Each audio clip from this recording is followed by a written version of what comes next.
whom they had not seen for some months, and then me. They went inside.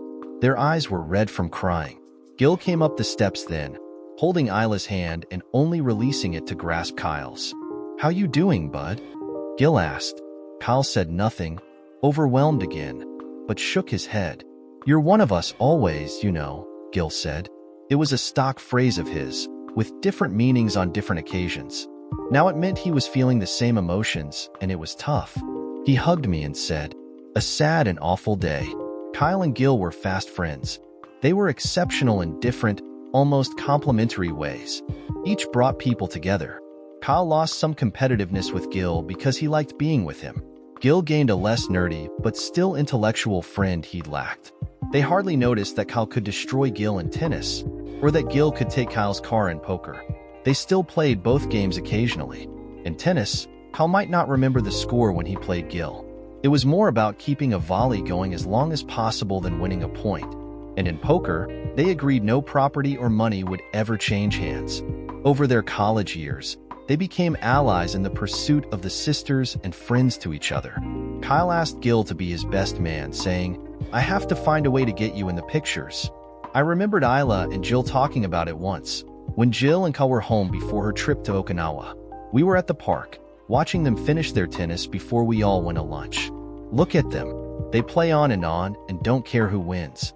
"Kyle is different around Gil," Jill said. Isla nodded. "Yeah, and Gil. It's like he's finally found someone who is not a nerd and still understands him." Isla and Jill were smiling as if they'd done very well. I agreed. "You know," I added, "we're very proud of the boys you girls married." It wasn't but another few months that Gil was recognized again for his papers on the Gilstrap eigenvectors permutations, which he published at Chapel Hill. UNC awarded him for them. I know engineering firms often hired him under his company name, and he made some money. I didn't know there were freelance mathematicians, but Gil seemed to do nicely, and he was usually available to help with the girls.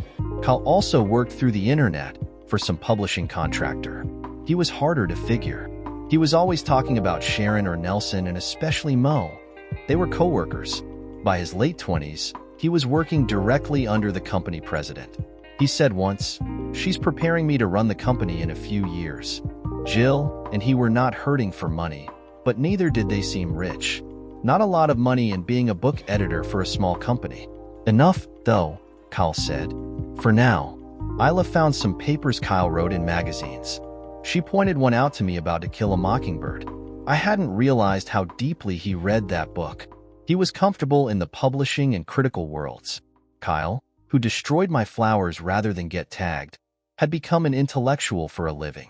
Kyle was proud of Gil, proud to be his brother-in-law. It was a mutual respect. Gil loved sitting around the table with us all, and now with his girls included. He was used to being left aside, assumed to be too nerdy or intelligent. Somehow it didn't matter in this family. Gil was a welcome part of us, due to Isla and Kyle. Our family was better for Kyle. He brought competitiveness and brotherliness. But Kyle had suffered a bit from his discombobulated family. He developed or inherited a deep-seated and fundamental insecurity. At the bottom of it, I think he lacked confidence in himself. I thought Jill saw it. I know Isla did. We spoke of it several times before and after Jill and Kyle married, and perhaps she saw it not as a factor but a flaw. I saw it as part of what made him good. I should have spoken to Jill openly about it. I thought it made Kyle more sensitive in that way of the compassionate and kindly. Kyle was tough, solid, and determined, but he was much more than that. Kyle had an ability to feel with a depth rare in men or women. Kyle was compassionate. He cried openly when Jill miscarried, as he talked to Dan and me on the phone, feeling guilt for not being with Jill during that awful crisis. Dan was moved. He talked of how good and loving Kyle was toward Jill, and I agreed. Almost every decision was for Jill's benefit. Where to live, what car to buy, what's best for her career, etc. She noticed his regard and always acted in love with him. He went to pieces when he discovered the affair. Perhaps he blamed himself for not being a good enough husband. It would be his way. Somehow he felt he'd let her down. He was quiet for the months Jill deployed, drinking. Isla was sure. I hoped he was not doing that, or turning to loose women, or a frivolous relationship. Those have lasting repercussions. Isla just shrugged when I voiced those fears. I didn't know why Jill had the affair. Her moral failure was mine as a mother. I believed my children should be good. Were good. I wanted my kids to be the good ones in any situation. I welcomed my grandchildren to our home that day we learned of her death. They were red-eyed and not themselves. I kissed my surviving daughter, Malin Pinckney Franklin Robinson Eddy, mother of Kyle Franklin, narrating. Thomas. I was trying to reach my ex. My first ex, Tom Franklin. Yeah? Who? Mally. I'd know that voice anywhere, Thomas said. He hated that I called him Thomas, which was why I did it. He'd not heard from me since Kyle's wedding, so he ignored it. Tom, I have some bad news. Kyle just called me. Are you there? I said. He was very quiet, which for Thomas usually meant he was asleep or someone was sucking his tool. Yeah, Mally, bad news? What? I heard his labored breathing and opted for the second likelihood. Kyle's wife, Jill. She was killed, with the Marines. Remember she was in the Marines? Oh no, he said. I knew he'd pay attention to that. Thomas might have trouble attending during a suck-off, but he'd wake up at the death of a pretty girl he knew. He and I had watched Kyle play with Jill and her older sister growing up. When we divorced, I got Kyle and stayed in Skygray with him. But my mom really raised Kyle. I moved away for work and remarriage, and I decided his friends were the most stable part of his life. So when Mom volunteered to care for him, it worked out. I never saw him without Jill or her taller sister with him, and the Kinnisons treated him like a son, too. How's Kyle handling it? He asked, a more appropriate thing to say than he might have come up with. He was calm on the phone. He said she and he were separated. I don't know what about, but she died. He'll get back to us when he knows more in a few days, probably. I always liked Jill, he said. Remember when she saw me that once? Not in my boxers? He laughed, sadly, remembering standing in the kitchen one morning with a little girl at the back door, and then stopped with an inadvertent catch in his voice, an unwanted sob, choked up. Tom felt the loss, and I remembered why I loved him. Why didn't he call me himself? Thomas asked, when he regained control. His number for you is old. I got this one from your one girlfriend, the one you brought to the wedding, Bree Lynn? Bree. Yes. I remember her now. He paused, pensive perhaps. Awful, huh, Mally? I remember Jill waking me up calling his name so many mornings. She was a good kid. He paused for a few seconds. We didn't have much of a marriage, but... He started and didn't finish. Yeah, but Kyle came out of it. And Jill was a cutie. I'll give him your number. Oh, do you have a pin? His number is... Kyle Franklin narrating. I only had direct experience with one death. It was in February of my sophomore year in college. Grandma? You home? I came home from Miami most Fridays to spend the weekends and see Jill. Grandma knew I was coming, and usually she'd have some cookies and milk or coffee ready. She made it a point to be there. We'd talk at the kitchen table about school or Jill or Mom and Dad. She expected me, but I called and she didn't answer. Grandma? Grandma? It was unusual for her not to answer. Grandma was one of those older ladies who ruled her home. No one came in without notice. I found her sprawled on the kitchen floor. Grandma, come on. Grandma. I called out forcefully, knowing she couldn't hear. I wasn't panicky. I knew it was too late. Her eyes were open. There was no movement of breathing, no substance behind her eyes. There was no blood. It was her heart, I was sure. I went to my knees beside her. She was cold to touch. I kissed her forehead, but it was too cold. Ah, Grandma, I said gently, and sat heavily beside her, my hand on her hair.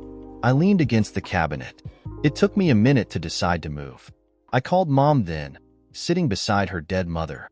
She told me what to do once she realized Grandma was really dead, and no amount of CPR would bring her back. I called 911 and told a woman there that Grandma was gone. Police and paramedics would respond, the woman said. She wanted me to stay on the line until the police arrived. I went to the front door and opened it, not worrying about letting the cold air in. I went back to Grandma and sat back down. My left hand gently stroked her hair and cheek. It was only a few minutes before I heard a siren in front, and then a woman called out, "Police." I told the 911 lady, "The police are here," and I hung up. I called out, "In the kitchen, officer." She found us, saw Grandma with my hand on her head, and her countenance softened. "I found her like this, officer. A few minutes ago." I kissed Grandma on the forehead one last time and got up. I called Jill, who was walking home from the high school. Her parents came over just before I hung up, having seen the police car and its lights. The paramedics arrived then. Jill joined us on the front porch steps in the cold winter sun. We didn't say much. I cried with Jill's head on my shoulder. Dan Kinnison put his hand on my shoulder. Grandma left me her savings, her house, and her rarely used car. I was not rich, but suddenly student loans could be paid off, graduate school would be afforded, and I had some security. I would have given it all away to have Grandma back. She raised me more than Mom had. She made me feel I was worth her time, worth the last of her time. Kyle Franklin narrating. Since Jill was 2 years younger than I didn't have a pressing job prospect as I got my bachelor's in English, I enrolled in a master's program at an unusual graduate school in Cincinnati. I completed the program there in 18 months, taking advantage of Jill's summer marine cruises to concentrate on the degree. 5 months before she graduated with a bachelor's, I had a master's degree in literature. The next months were a whirlwind. We had a wedding to prepare, a future to plan, each other to love. We loved. People saw it. It was the first thing anyone noticed about us. We didn't hide it. Only sex was private, and a wonderful private. She graduated with a bachelor's degree in accounting, was commissioned as second lieutenant in the Marine Corps Reserve, married me, moved into Grandma's house with me for a month, and then she moved to Quantico and an apartment off base. I stayed in Ohio for another week, arranging the sale of Grandma's house to that same police officer who answered my 911 call. Actually, I joined Jill in Dumfries, Virginia. Kyle Franklin narrating. We made the Marine Corps work for us. Jill would have schools for that first year. The basic school that all new Marine officers attended, followed by a school in her field. I applied for writing workshops, seminars, and programs during those times she'd be either away or very busy. The workshop I attended in late autumn that first year led to my first job in writing and gave direction to my career. It was the third week of a 6-week workshop at Duke that I was approached by the workshop director, Sharon Ackerman. Her resume included work for several different book publishers who occasionally contracted with her still. Dr. Ackerman asked me to meet her at Starbucks one early morning in Durham. "Your paper on To Kill a Mockingbird is being debated among the instructors," Dr. Ackerman said. "Barnum says he'd like to publish it next month." I was afraid my introductory essay, Mockingbird and a Child's Heart, was silly. I wondered why it hadn't been returned with the other introductories at the beginning of the second week. Barnum's Literary Monthly was very well respected among publishers and certain writers. It was mostly criticism of established novels. It was not a journal for novels hot off the presses. I was glad my Vinnie Dark was not too sweet. "It's controversial in some way?" I asked. "No, just a whole different way of looking at the novel, one that hasn't been considered before," she replied. "And in this business, fresh is rare." I thought it was a conventional essay extolling the novel's virtues, particularly its adult themes and adolescent language. "Most of the ideas were synthesized from others," I said. "I think the notes document them pretty well." I was defensive. I didn't understand why she had asked to meet me. I'd not heard of other students being asked to breakfast. She smiled. "I understand you're wary. When you write things, you become fair game for every reader and even non-reader who wants to comment, especially the dreaded anonymous. No, I'm here to ask if you'll come to the spring symposium at Wake Forest. We'd like you to present and criticize. Lead some groups." She sipped her grande sugary milky frothy thing. I sipped my Vinnie Dark, with enough half and half and just a bit of stevia. I smiled as I realized she was offering a position. "You're asking me to be an instructor?" "Yes, with close guidance. You'll be the only one without a PhD. Actually, you'll be my assistant. You'll evaluate and comment in the small groups we use at Wake, and make a presentation on James Jones's novels that you've read. And we'd like you to present the ideas from your Mockingbird paper. We've been very impressed with your evaluations of Miss Malone's short story and Mr. Katudnik. Did I say that right? Katudnik's essay on James Jones's Some Came Running. Does it pay?" I asked. I was living in a dorm at Duke during the week and commuting back to Dumfries to see Jill every weekend. It was a 4-hour drive. but Jill was worth going home to. No doubt. Saturdays and Sundays were wonderful that fall. Yes, not much. You'll be taking a burden off me, and I'm hoping you may join us in a new venture. We'll talk about that later, after Wake Forest. You have a master's? She asked. Yes, in literature. From Union Institute in Cincinnati. She was nodding. Good. I know Union, not exactly mainstream. I may have a position for you, if all goes well.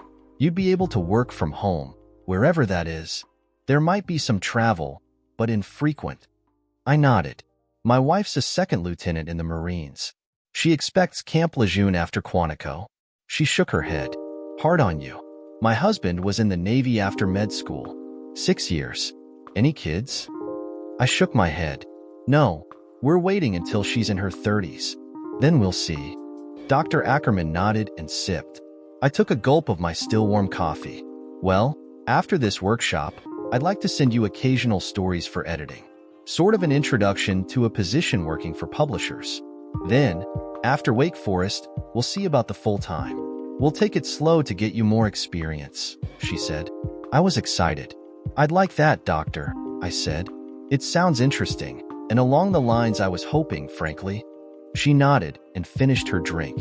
Barnum's published my essay under a different title that December. It generated some approval and some disagreement. Mr. Barnum was very happy with the comments and interest. Dr. Ackerman sent me a chat. The essay's a success. Some of my students are debating it. One decided you're a fatuous old slob of a nobody. I informed him that wasn't the sort of criticism we encouraged. I said, he's not old at all. I laughed when I read that. Thanks for sticking up for me, I replied. I knew she was laughing in Chapel Hill. Please edit the attachment, reasonable time, correct grammar, and include an essay discussing characterization, plot, other elements. Isla found my essay at Barnum's online, somehow. I think she Googled my name and the essay, now called New Perspectives on Lee's Mockingbird, turned up.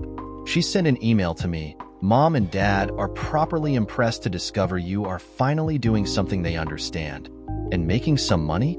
I replied, precious little money so far, but I may have a real job editing soon. Fingers crossed. I took the job to heart. I found myself commenting and criticizing hopeful authors. Somehow, Dr. Ackerman got a hold of their papers, either in class or through a publisher. I was that editor who could give unbiased criticism for her, and they'd not know me. Each time, I received a critique of my work from Dr. Ackerman. I felt beaten up after several of these criticisms of criticisms. I took every negative thought to heart, and finally I told Dr. Ackerman. She responded with a long email about how she was building a new kind of business and wanted me to be part of it. I understand about the criticism. That's how all authors feel. But I have big plans for you, if you tough it out, she said. I'm very pleased with your progress. I learned that good writing was very hard. It wasn't just a stream of thought. Good writing was work, and work didn't guarantee success. As Jill's time at Quantico was coming to a close, I attended the Wake Forest Symposium for Writers, a one-week schedule of meetings and small group discussions. I presented lectures on my ideas of To Kill a Mockingbird and James Jones's war novels. I gave snap criticism of various one-page essays in meetings with the authors, mostly my own age or older, some much older. How old are you, Kyle? Dr. Ackerman asked. 25, I said. She was quiet. I think that'll work, she said. Dr. Murray was impressed with the Jones lecture. Dr. Ackerman informed me. Good. I don't remember a Murray, I said. I'd lectured 15 men and 1 young girl, and they'd criticized every statement. It was another kind of beating. She was the woman, she said. Her eyes were twinkling. I stopped, startled. She could see my disbelief. She's a PhD? What is she, 15? I asked. I remembered her because a girl having interest in war novels was unusual, and I'd assumed she was a talented undergrad invited to attend. When I met her, she'd just said a name, and I thought she was very young to be in this symposium. I literally thought her 15 years old, but she certainly knew the novels. Ackerman laughed. She's 22. A very close family friend of mine. Brilliant. Maureen Murray. Call her Imo. The only thing holding her back is she needs more years to read more literature. She was hooded 2 months ago at UNC. I remembered that was when Gil was there for his award. I'm surprised, I said. She was a kid. Pretty, tiny, but a spark in her eyes. She said that the thin red line was an allegory. She laughed. You'll get used to her. I want her to work with you in a few months. So I found work in my field, and the position grew quickly over the months and years. Sharon Ackerman might be a big woman, but she moved quickly and gracefully developing her company. Dr. Murray and I became internet co-workers, and I came to enjoy our work chats. I intend you to take over from me someday, Sharon said to me. Not soon, I hope, I said. She smiled. Kyle, you're 28. You've made this company your early career, and we now have 9 other editors.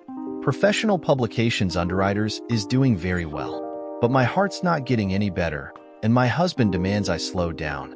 So, I'd like you to take over most of my supervisory duties over the next 2 years. You'll be managing senior editor. It will cut down on the number of authors you actually edit, but you'll be able to monitor the other editors and make sure the company keeps on the right path. What about Imo? And Nelson?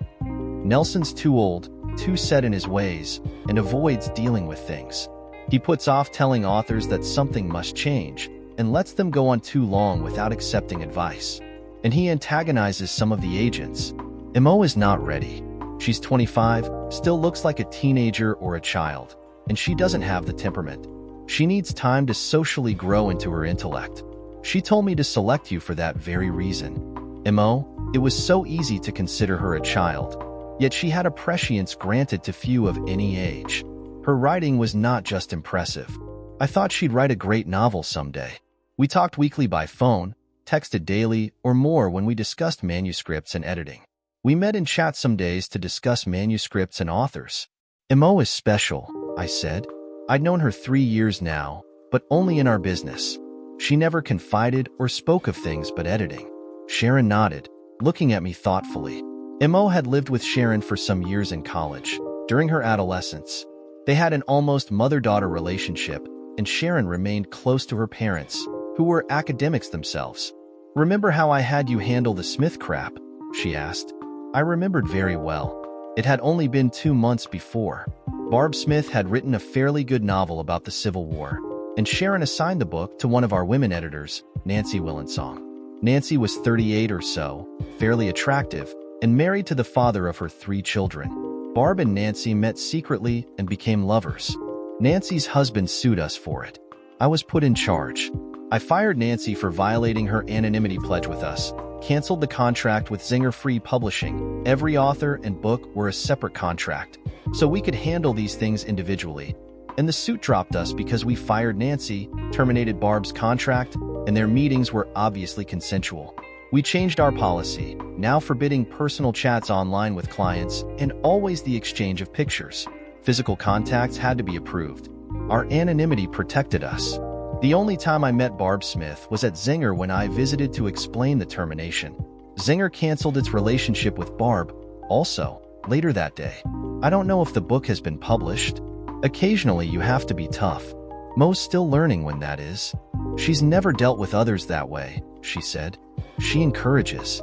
Sometimes relationships must end. Mo is the first one to mention when she thinks her age and appearance might not be to advantage. I hate to see you cutting back, Sharon, I said, but I look forward to the job. Will I have acquisition authority? I wanted to be able to choose our work, to be able to say we'll work on this book, but not that one. Yes, emphatically. Why do you think I've been sending you all those manuscripts to dole out to editors? You questioned several, and in every case it was a good decision. Now you'll just get paid for it. Oh, and I still own the company, so don't mess it up. She smiled, but I thought there was an edge of the serious there.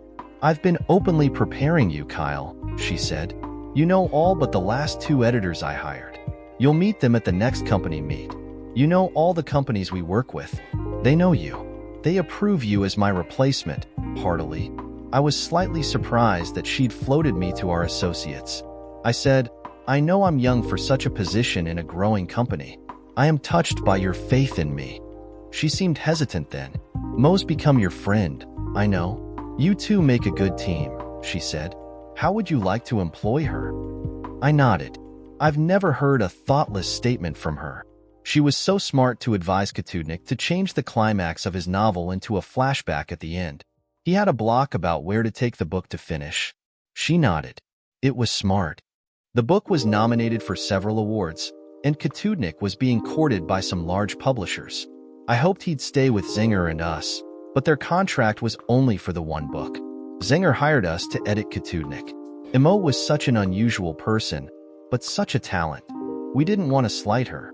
I said, all the authors like working with her, although one or two refused to take any advice. They were usually transferred to me. Do you think she'd like to be a troubleshooter? You know how we're getting some recalcitrant authors? She's very good at mollifying them. I think they can't believe she's got a PhD and has some authority, or that she's old enough. For someone with limited social background, she's very good at persuading someone who has spent months or years writing something to change something fundamental. I think she might like it unless it's always a recalcitrant, Sharon said, looking me directly in the eye. She wanted me to handle some of those, clearly.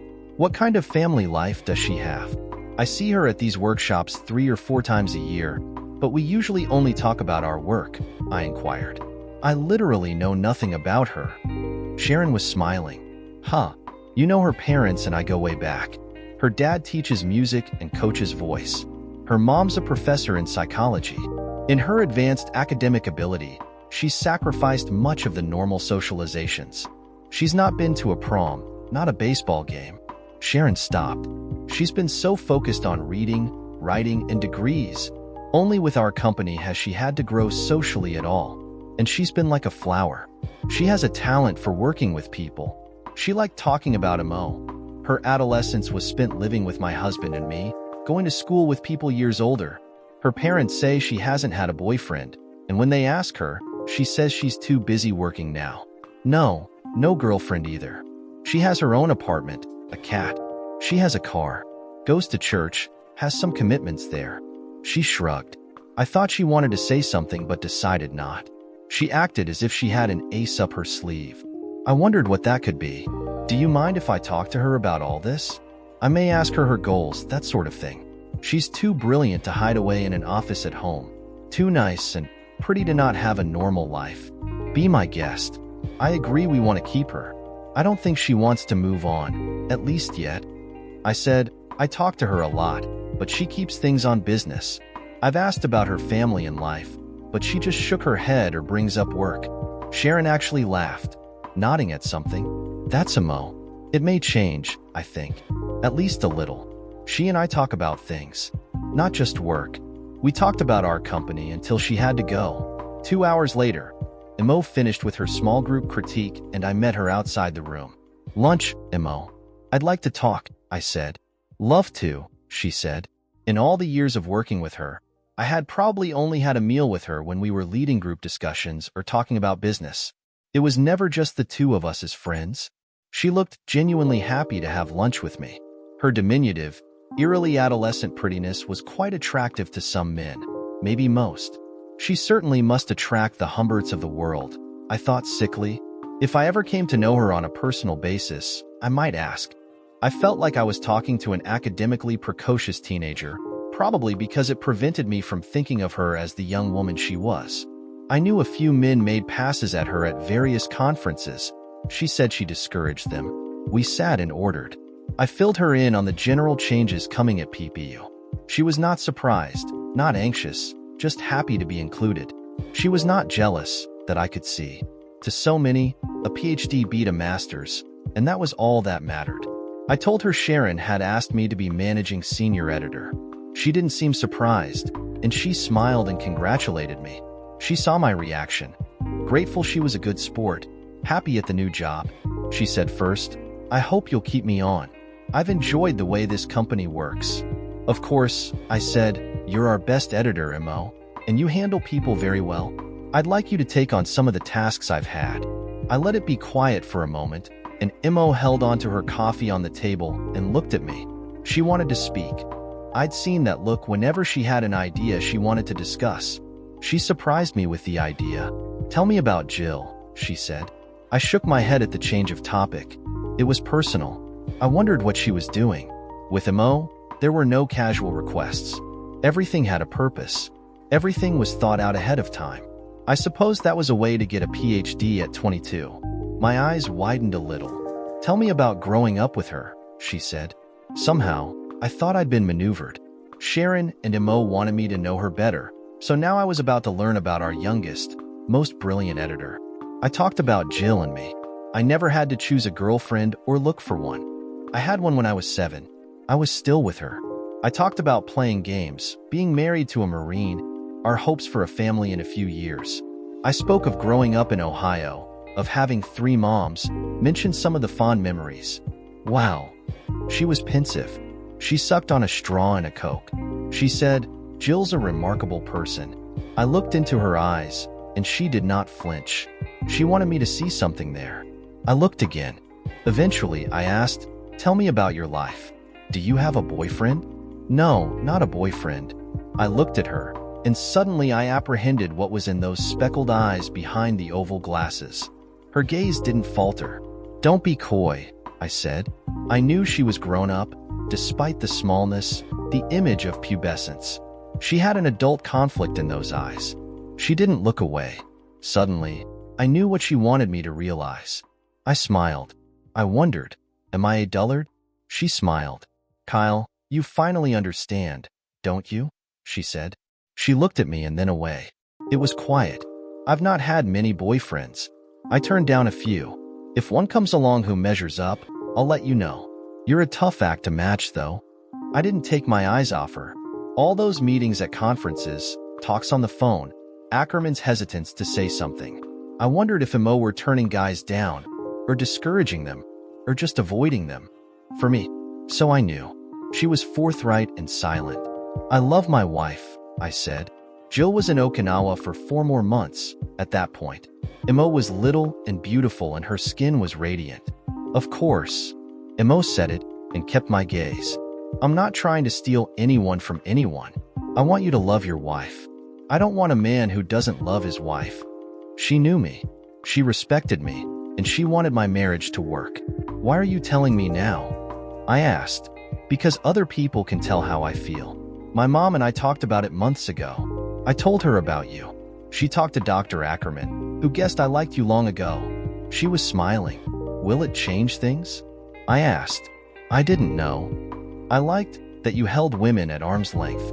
You discouraged that woman who—" She started, but I held up my hand. One woman at a conference had tried to seduce me. I literally had words with her. She was so brazen.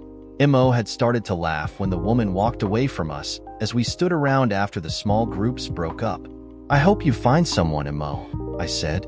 "Do you know why I'm so small, Kyle?" she asked. I wondered, how was that connected? Am I being manipulated? I said, "I just assumed it was in your genes."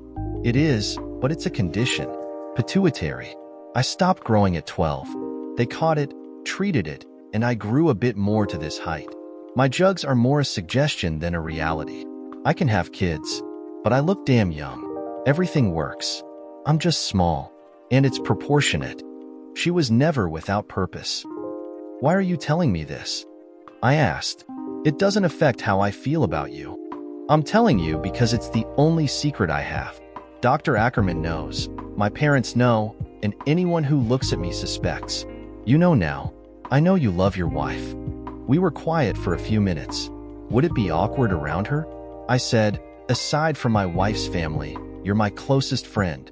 I didn't feel like I really knew you, though. I'm glad you told me how you feel. I hope it doesn't change things, but if you need, just let me know if you need things to change. Let me know if you want PPU to follow this path. Let me know if you want to leave. Or me too."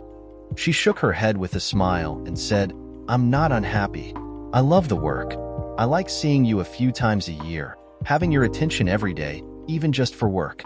This is really the first time we've talked socially, or outside of the job. My mom said that even just working together is a way to fall in love. Love is love." I was surprised she used the word, used it so matter-of-factly and without hesitation. I didn't think it was a new realization for her. She'd probably been studying her situation for some time, maybe even talked it over with Sharon. After a moment, she said, "No, I don't like being the unrequited. But until I feel this way about someone else, I prefer to be around you now and again." She waited a moment and smiled. Maybe I'll convince you that the thin red line is allegory. I laughed. I didn't know how to handle this role. I told Jill about my conversation with Mo the next time we talked by phone. She said, "Some guys make passes at me in the Corps. I don't go with any one guy to lunches or dinners. Only a group, and I make it clear I'm married and not interested." She didn't really make a pass, I said. She insisted that things go on like normal. She just hopes to find a guy like me, she said. Jill was quiet. She still looks so young. I remember thinking she was so tiny. Yeah, I only see her a few times a year. That was our long separation because of her work in Okinawa. I edited a lot of books. PPU made money. Mo and I became internet friends. I liked seeing her at 2 more meetings, but we just talked about work. I didn't think anything changed with Mo. She mentioned a few dates with men over the years, but never as if she were serious about someone. I wondered if she was a virgin. I suspected she was. What does that even mean? PPU grew. We coaxed and encouraged writers when we saw potential, and publishers appreciated our efforts. Agents sent writers to us, hoping to shop their book around to publishers. We occasionally notified an author that some work was not good enough, and publishers were relieved. Katudnik won a Pulitzer, due in some part to a suggestion of Mo's that he reorganized the book. Another author won a Hugo, and several others were on lists for reading. We were pulling in a lot more money because we were successful. I took on more and more of Sharon's duties, visiting publishers to arrange contracts, talking to agents, occasionally speaking with authors. We hired a lawyer full-time to approve contracts. Mo became a liaison to the other editors. For some reason, sending her to help a struggling editor or author didn't scare them. People liked her, liked being with her, and wanted her help. Those who had never met her were usually shocked when they did. Occasionally, she referred a case to me. Issues were resolved. She ran up the travel expenses, but we produced some very good books in the long run. Zinger Free Publishing, and we had a special relationship. Sharon was close to their president, and I was on a first-name basis with all their officers and many of their editors. Sharon said with a twinkle in her eye, "We may soon join with them. Nothing's decided yet, and it wouldn't be a classic merger. We'll see." Mo was 30 and looked a teenager. I thought she always would. The Tuesday evening before Jill's deployment leave, Sharon and Zinger's president had me attend a meeting. We discussed Zinger and PPU, and they seemed to have plans made. Sharon said, "We're going to merge editorial functions. They need you to meet their whole staff. You'll be editor-in-chief. Jerry Mahlerwein over there has cancer and will not be retained, by his request." I knew Jerry, a round man who played Santa Claus at Zinger's Christmas party, and a sharp publisher. I didn't know he was sick. Zinger had offices in Columbus, Ohio, and Raleigh, North Carolina. I'd have to relocate for some months during and after Jill's deployment, but not more than a year. I was looking forward to discussing it with her over her leave. We'd be able to focus on what was best for us, for her career, and for mine. It was time to discuss those children she and I had dreamed about. I was married to the only woman I ever wanted to love. I thought we were happy. I was sure things could work out. That Tuesday was an eventful day. Jill and I each had a secret. We were excited that evening, in very different ways. For me, opportunities were opening up. For her, things were finally coming together. I intended to disclose my secret at home with her family, and she intended to take hers to the grave. Neither one of us was successful. A few days after learning of Jill's death, I met with the casualty assistance officers. We sat at the Kinnison's dining room table and discussed insurance, vacating the house at Camp Lejeune, and all the things that go with a military death. It was obvious that Jill and I had been estranged at her death, but they did not pry. They had a mission, and that did not require understanding the Major's personal problems. We prepared for the funeral. It took hours. The body would soon be at Dover Air Force Base in Delaware. Finally, they were finished. Captain Sheehan looked at me. "Your wife was young to be a major," he said. I nodded. They augmented and promoted her early. She had a talent, and they kept giving her notice. He nodded. Probably deep selected early on. I'd heard that term for those identified with great ability. Jill actually didn't like that idea. She thought there were better ways to determine and prepare the talented. The younger officer, the first lieutenant, said, "We're so sorry for your loss, sir." I nodded and said, "I know you are. Thank you." I stood and shook hands with them. They left, and I sat alone at the table thinking. It was awkward.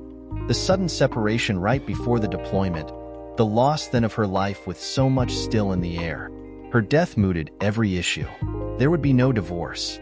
There would be no reconciliation. There was no Jill. Our life together now became dubious memories. Regardless her heartfelt guilt or remorse, her sexual affair took her across the Rubicon. I wondered if she just liked screwing him more, or if she was in love with him. Could she love two men at once? Why not? But she promised to love only me. I couldn't forgive her. Not soon, if ever. She crushed me. Screw you, I thought, sadly. The Marines didn't take a wedding vow. I was counting on her first, most, forever, or as long as we lived. My claim on Jill was for life and ended only now. Isla and her parents came in, then Gil and the girls were about. We watched the children in subdued fashion, not wanting to talk. I envied Gil and Isla their love. I told them about the Marines' visit, the decisions I made. Sometimes one of the girls would come over and sit on her mom or dad's lap and cry. It was that sort of day.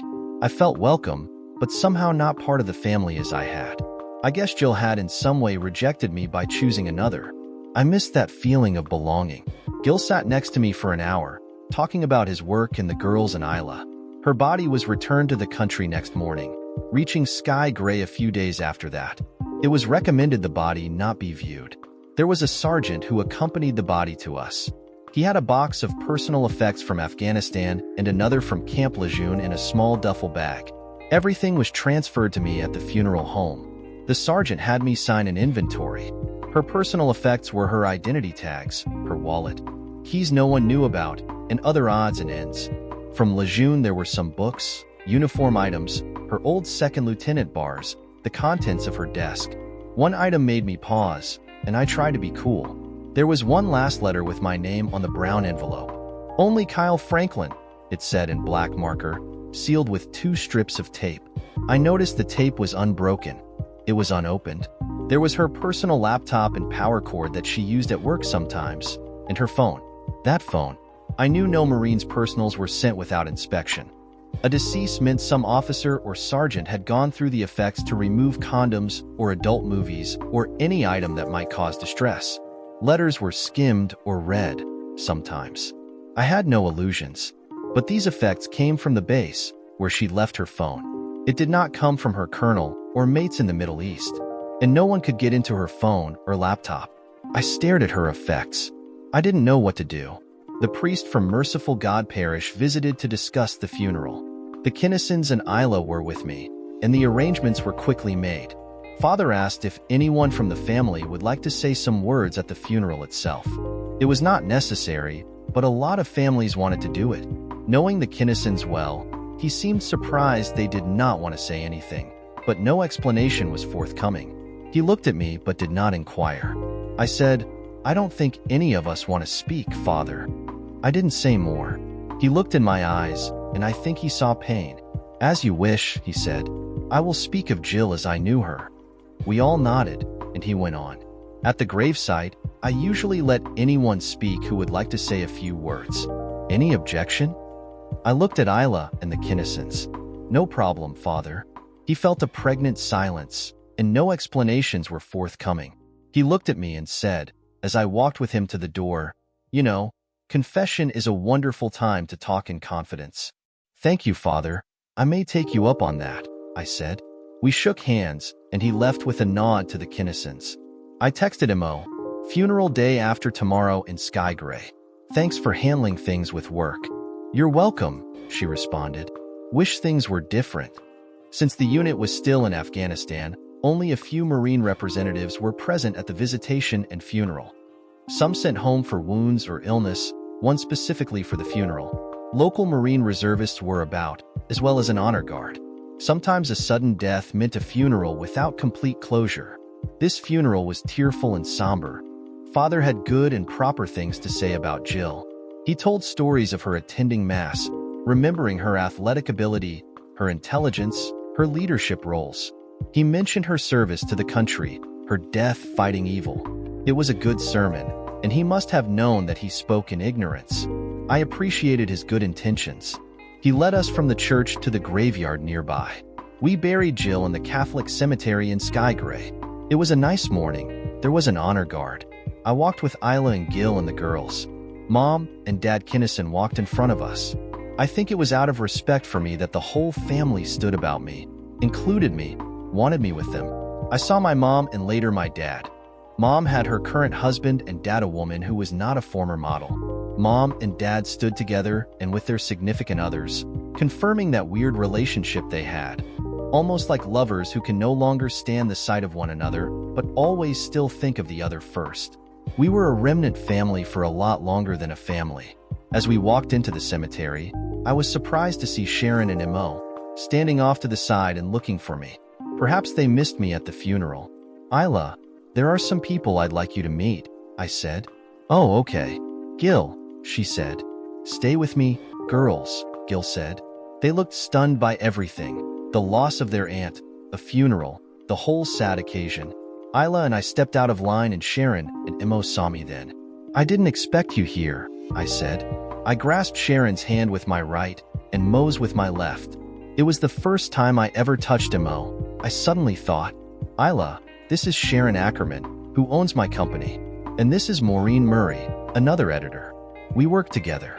Ladies, my sister-in-law, Isla, Jill's sister. Hello, Isla said. We're so glad to meet you. Carl talks about you. You're Mo? She asked. Maureen or Mo, she said, shaking Isla's hand.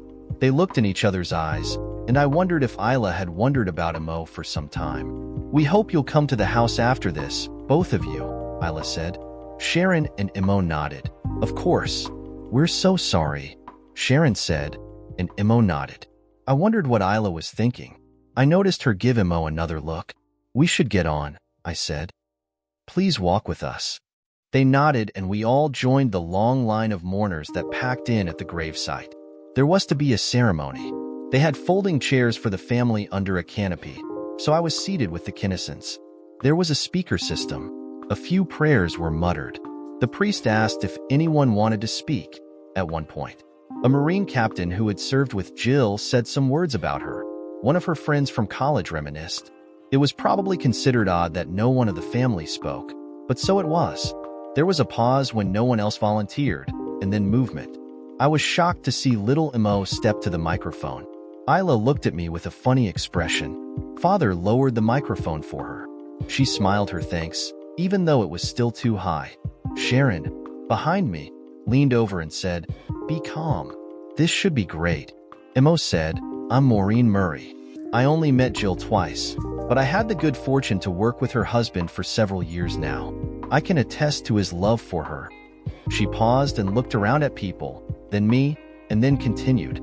And Bradstreet wrote a wonderful poem in the 1600s about the love of a wife and husband. It begins, "If ever two were one, then surely we." I think that was Kyle's sentiment. She stopped, looked right at me and said, "This is called Surely We, and written to be sung a cappella." I knew the poem well, but not the song. I wondered at her mention of it.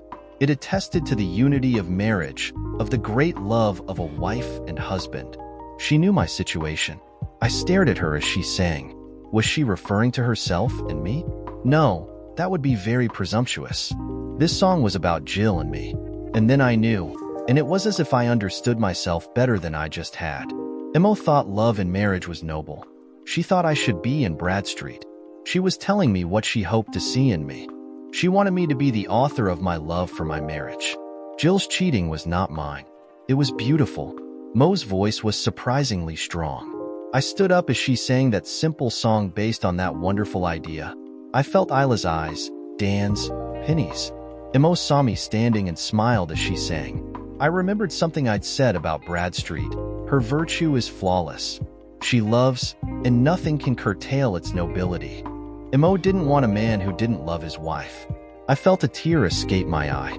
I still loved Jill, and there was no shame in that.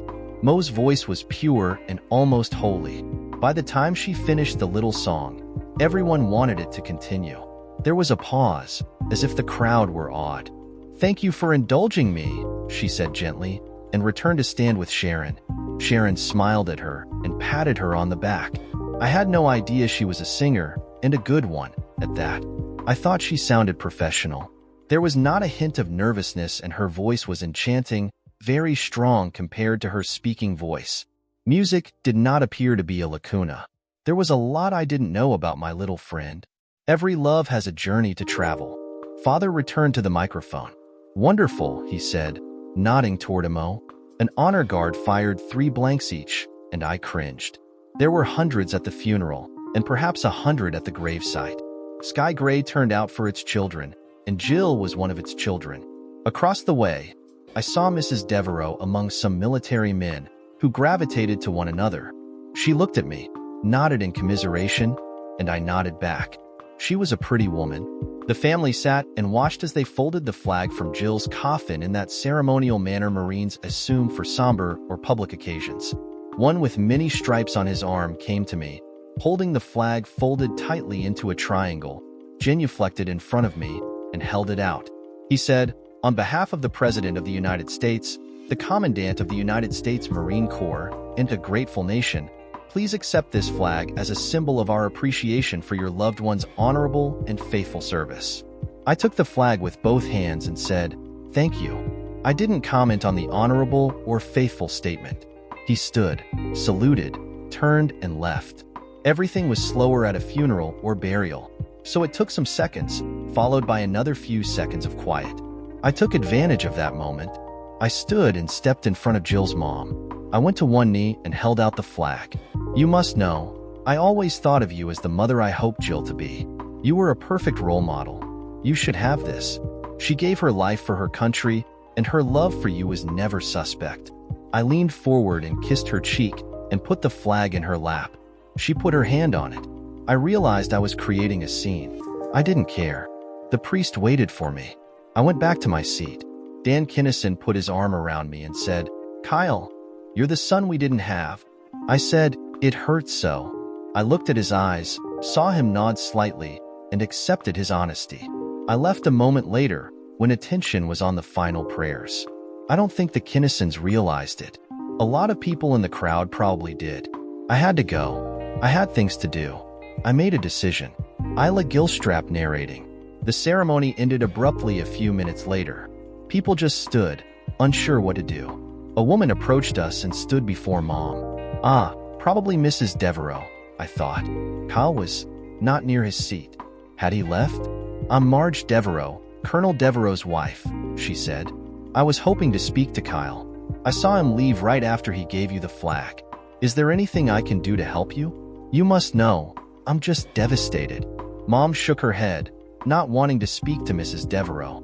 Gil calmed me by squeezing my hand. I decided to speak for the family. "No, thank you. Nothing to be done. We don't know where Kyle went." Did she know of the affair? I wondered. Did she ignore it or not care? If she did, we were gathering at my parents' home in a few minutes, but only extended family and a few close friends were invited. Jill's friends probably wondered at that, because we were known as friendly and welcoming in everything.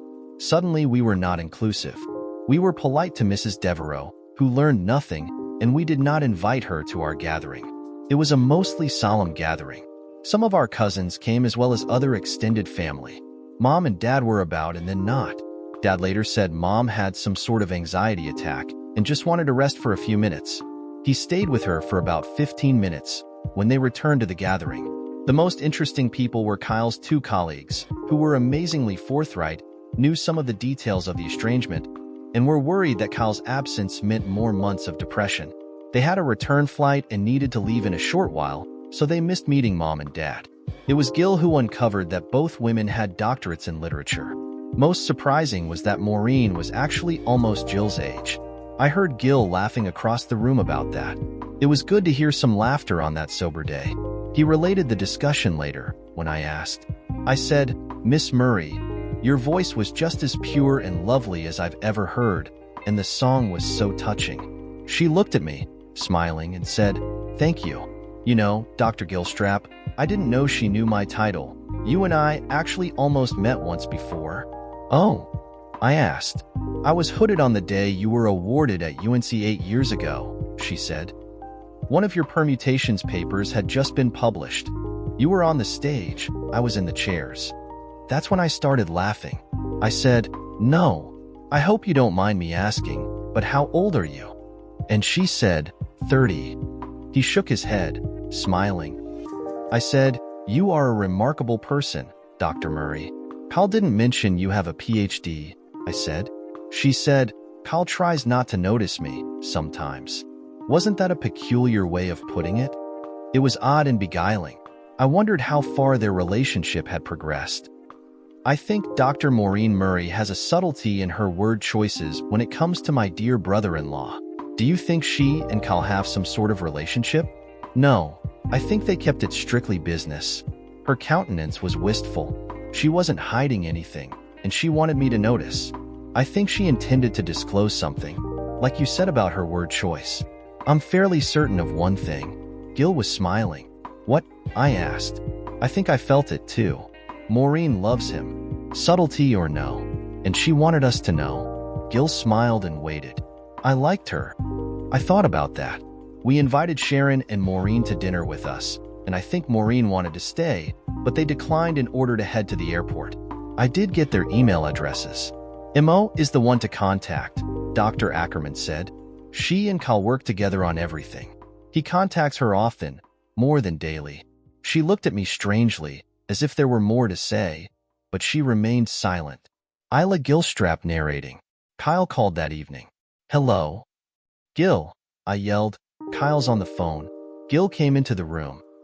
"Putting you on speaker." "Gil's with me," she said. "The girls are gone for the evening." I heard Kyle inhale, breathing through his nose. Kyle was always a noisy breather. His nose had been hit several times playing baseball or football. He could breathe, but one otolaryngologist asked him, "How many times have you broken this nose?" Kyle just laughed.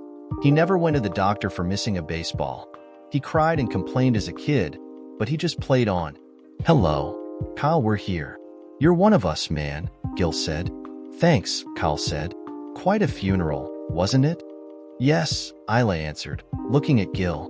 "We enjoyed meeting your two friends from work, Dr. Ackerman and Dr. Murray." "I had no idea she could sing," Kyle said. I think he was smiling. "It was quite a performance," Gil said, nodding.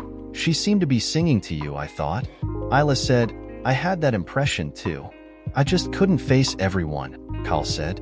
There was a pause before Kyle went on. Reason I called. Jill left me a letter, and her phone is here. Her laptop. Among her effects. I charged her phone." He stopped. My heart stopped. I wondered if Jill had foreseen or prepared for her death. Perhaps she'd written out everything, explained every detail, or saved all those dirty messages, all those sex texts I remembered, and perhaps many I'd never seen. Maybe she'd considered that Kyle would want to know every sordid thing. Or maybe she'd erased everything to spare his feelings. Would it be good for us to know every detail? For Kyle? Would knowing the detail or dirt of the affair help him or hurt him? Would it be better he never knew the grime? Or that he knew every word and act? What would help a man put his beloved, cheating wife behind him? "Oh," I said. Gil looked at me. "Kyle, I think you should read the letter and maybe the phone. Or any verbals there," Gil said. "Let me talk to Isla a minute before you do anything. Okay, bud?" There was a deep breath, as if Kyle wanted someone to tell him what to do. I muted the phone. Should he know exactly what she did? What if she recorded something like, "I want to suck your big tool," I asked, shaking my head. How does that help Kyle now? I couldn't imagine Jill doing or saying such things to anyone but perhaps Kyle about Kyle. How does a good wife, a good woman, get to that point with someone not her husband? Humiliation destroys men. It would me. Gil looked at me. I met his eyes. God, I love that man. He continued, "Some men, maybe you're right, but most, and I think Kyle's one, would need to know if they made love in this room or that one, how they did it, everything, why they did everything they did, where, what. It'll still be tough." Kyle was humiliated. Humiliated. He probably thinks everyone knew of the affair, and he was an idiot for not. Men were different, I guessed. Then I remembered Mrs. Devereaux approaching us, and how I wondered what she knew or didn't. I just don't think anyone would want to go to those depths. Gil shook his head. He needs to know how humiliated he was. You know he's hurting, he's your best friend, and you're his. You both lost the other most important person in your family. I put my hand on his cheek for a moment. He turned his head and kissed my palm. I realized he knew me, knew how I felt about Kyle. He loved me as me.